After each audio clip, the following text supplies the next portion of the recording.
Nesse vídeo eu quero mostrar para você o que você precisa superar para você se perceber mais espontâneo e conseguir transmitir suas ideias, seus pensamentos e sempre que precisar falar em público se sentir mais disposto, mais energizado, mais organizado para conseguir se expressar adequadamente. Fica comigo até o final e deixe depois seu comentário, me siga, isso é importante para mim. E se você deixar um comentário ou me chamar, eu vou fazer questão de interagir com você. Então, o texto do professor Tarcísio de Oliveira, Complexos Retraimentos. Tudo o que você quer mudar, primeiro você precisa entender. E o retraimento, então, ele identifica a impossibilidade do uso das características e das qualidades psíquicas e mentais positivas. Significa perder a consciência de suas capacidades, de suas potencialidades e de seus valores. Então, uma pessoa que tem complexo, retraimento, ela tem dificuldade de se aceitar e, como consequência de aceitar as outras pessoas, né? Ela também tem dificuldade de se adequar à realidade de cada situação. Então, quando a situação exige um pouquinho mais, né, fica difícil o processo e aí a pessoa evita interagir com as pessoas. Então ela evita interagir por impotência, receios e medo, né? Dificulta pelo comportamento inadequado ou até mesmo pelas irritações e agressividade. Em qualquer situação difícil, diante de uma dificuldade que sai um pouquinho da rotina, entra em confusão. Não consegue pensar corretamente. E como não consegue enfrentar a situação, acaba se escondendo então na depressão, na sensação de solidão, na angústia, né? Se sentindo abandonado, irritado ou agressivo. Então, em vez de querer ajudar a construir um mundo melhor, a pessoa vive se queixando, né? Vive desanimado. Então, o retraimento, gente, é o resultado de um conjunto de conceitos negativos de si mesmo, formados através da educação. Um elemento muito importante para a geração dos complexos e retraimentos é a nossa educação. A maior parte dos complexos e retraimentos advém da nossa educação, do nosso contato fora de casa. Tem um pouquinho também de hereditário, segundo o autor, mas a maior parte é na nossa formação, no nosso convívio com a escola. E um elemento importante é que aquilo que nós vivenciamos quando criança acaba depois voltando na vida adulta. Então ele fala aqui a importância da formação das crianças com autodisciplina, né? Não com uma educação severa, mas também não deixar a criança fazer o que quer. E olha que interessante isso aqui, né? Se você tem um método que você deixa a pessoa muito livre, a pessoa então vai ficar uma pessoa desatinada, insubordinada, agressiva e sem respeito humano.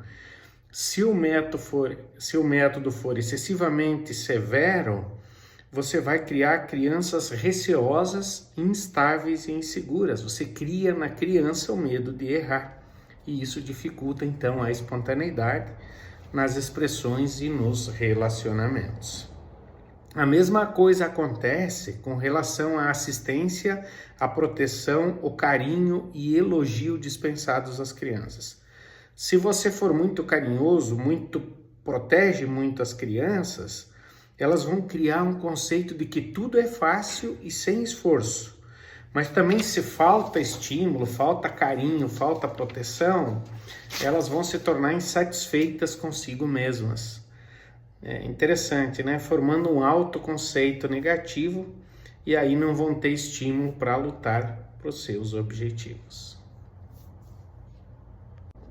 Resultados da educação. Quando que esses complexos aparecem? Em situações que exigem um pouquinho além da rotina, quando você precisa sair do básico.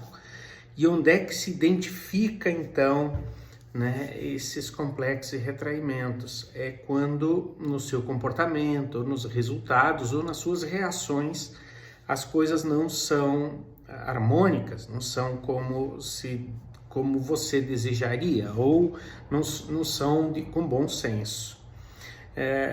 Se você tem um complexo, retraimento não tem problema nenhum, você pode trabalhar naturalmente, viver naturalmente, mas com esforço cansativo e prejudicial. Sempre fica aquela mentalidade querendo entender e sofrendo com o que está acontecendo. E aí começam então a aparecer algumas coisas, como ansiedade, né? Estado de ansiedade, de instabilidade, de fuga, de irritação, ou às vezes até de agressividade positiva e negativa. Aqueles conceitos que você desenvolveu nas suas experiências, na sua infância e na vida adulta, não dá para serem apagados, né?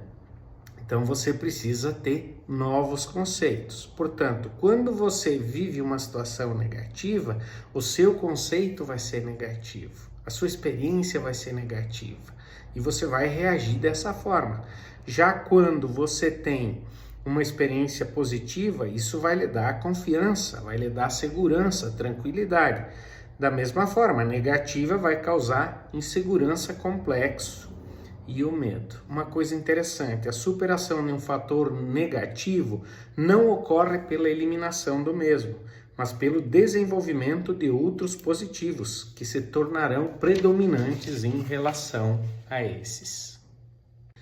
As principais manifestações dos complexos são inibição, timidez, complexo de inferioridade e o medo. Todos nós temos em maior ou menor intensidade. Eu já vivi muitos e muitos ainda vivo ou identifico em mim. E você? Vamos falar desses complexos? Vamos começar com a inibição. O que é a inibição? Faz parte do complexo de submissão, que identifica a suspensão ou impedimento de uma atividade por causa de um estímulo que muitas vezes é inesperado. A inibição, você tem um estímulo externo que gera um bloqueio na sua forma de pensar e você trava, você bloqueia. É o famoso branco. É a preocupação com o que os outros pensam de você. E eu costumo falar o seguinte: nós estamos preocupados com o que as pessoas estão pensando a nosso respeito, mas nós não temos como controlar isso. Cada pessoa pensa naquilo que lhe convém e que tem relação com o que a pessoa está vivendo. Então esse pensamento do que o outro pensa sobre mim acaba me travando, né? E depois, com conhecimento, se observa que a maioria das pessoas está torcendo por você e não torcendo para que você vá mal. Então é importante refletir sobre isso. As causas geradoras da inibição estão ligadas a uma educação repressora que cria o medo da censura externa, principalmente quando os educadores confundem submissão com obediência. Outro fator que causa é a superproteção, que cria a dependência de alguém para agir. Outro complexo e retraimento é a timidez, que é uma deficiência psíquica bastante próxima do complexo de inferioridade, que se caracteriza através de um conceito de incapacidade do indivíduo em relação a si mesmo, né? Então, a pessoa não se sente boa o suficiente. E aí a pessoa então vai retrair e prefere ser submisso. A timidez causa às vítimas muitas limitações, receios e até fobias mais profundas. As limitações evitam que a pessoa seja espontânea, como aquele empregado que era muito tímido, pediu ao patrão uma semana de férias. Este quis saber qual a razão. Bem, senhor, é que eu vou me casar e gostaria de acompanhar a minha mulher na nossa lua de mel. A pessoa com timidez tem um conceito negativo de si mesma, então ela vai tentar fugir a enfrentar situações, né? E o que causa isso, o que gera isso, normalmente são críticas excessivas feitas à criança ou à pessoa de forma negativa.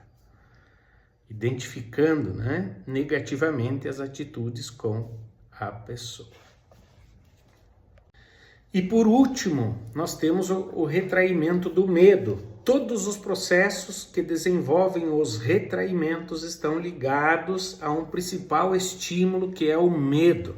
Esse medo é o grande impedidor de tudo, né? Medo de errar, medo de não ser aceito, medo de perder, medo de ser superado, medo de ser rejeitado, medo de não ser autossuficiente, medo de ser vencido, do desconhecido, do desconforto, medo do infortúnio e até medo do que as pessoas poderão falar ou pensar. Então o medo, ele pode ser um grande paralisador, né? Se eu tenho medo, eu vou evitar de me expressar e isso vai prejudicar a minha espontaneidade. O medo também é natural, ele nos protege naturalmente de muitas coisas, mas quando é a última palavra, o medo pode ser um grande empecilho para você ser espontâneo.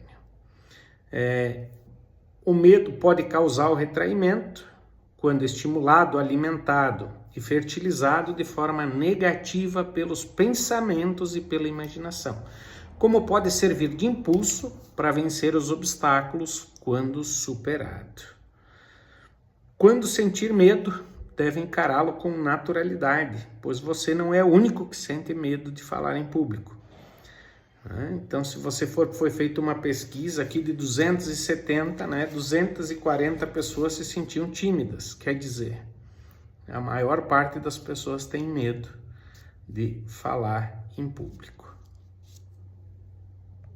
As manifestações dos complexos. Além das manifestações normais que alteram o comportamento das pessoas que têm complexos, há algumas que, se não corrigidas, dificultam em todos os sentidos a oratória, a persuasão e o ambiente social. Então, quando você conhece essas manifestações dos complexos, é necessário para a eliminação, quando as possuir, e saber reconhecê-los nas pessoas que mantiver contato. Primeira delas, alteração do humor. O humor pode ser normal, exaltado ou depreciativo. A pessoa complexada normalmente tem humor exaltado, com ideias de grandeza, ou humor depreciativo, com perda da motivação e do entusiasmo. Outra manifestação dos complexos é o sentimento de superioridade, a pessoa que se sente superior às outras pessoas. Na verdade, ela sente-se inferior, mas ela faz qualquer coisa para mostrar superior. Então isso é complicado, porque atrapalha muito a convivência social. As reações agressivas, aquela pessoa que quer brigar sempre, o impulso de reação e de luta, que é uma forma de se impor às dificuldades e aos obstáculos e às adversidades, e a outra é o impulso de agressão mesmo, sendo uma reação que leva uma pessoa a agredir a outra de alguma forma. Então essa reação agressiva tem na sua origem um complexo de retraimento. O espírito crítico. A palavra criticar quer dizer tendência a apontar o que está errado em alguém. Não pode perceber nada de positivo ou construtivo na crítica. O que ocorreu foi que muitas pessoas confundem criticar com critério e análise. Na verdade, criticar é ver o lado negativo. E aqui tem uma frase que eu gosto muito. Um orador, de forma alguma, pode falar mal de outra pessoa, pois mede-se as pessoas pelo que fazem de bom e não pelo que fizeram de ruim. Outra manifestação dos complexos é instabilidade e indefinição, é a atitude mental de insegurança, a dúvida, o medo de errar que deixa a pessoa instável e sem definição, medo de tomar decisão e de agir. Então, na oratória, a pessoa tem que tem medo de falar errado ou não ser perfeita com o que deseja transmitir. Buscar a perfeição é uma virtude, mas querer ser perfeito é insegurança. O próximo Manifestação é o espírito de contrariedade. É um mecanismo de defesa que atua com o objetivo de mostrar que a razão não está com prioridade. Então, uma hora é uma coisa, outra hora é outra, né? Isso reflete, então, um complexo. E o outro é o ciúme, né, gente? Que é o complexo de inferioridade. Eu tenho ciúme porque eu não me sinto capaz de me igualar ou de atender o que precisa. Então, esses são os principais manifestações dos complexos e retraimentos. O que me chama muita atenção nesse texto do Dr. Tarcísio de Oliveira, na obra As Armas da Persuasão, é que ele delineia, então, esses complexos e retraimentos, que vêm lá da nossa infância, especialmente do período escolar, quando nós vamos criando os conceitos, e é extremamente importante entender esses conceitos e criar novas memórias. Então, primeiro respeitar nossas verdades, mas ir criando novas memórias que nos dão confiança para que possamos fazer o que for necessário para que tenhamos espontaneidade. Deixe seu comentário e fique à vontade para interagir, para que possamos juntos evoluirmos e alcançarmos a espontaneidade.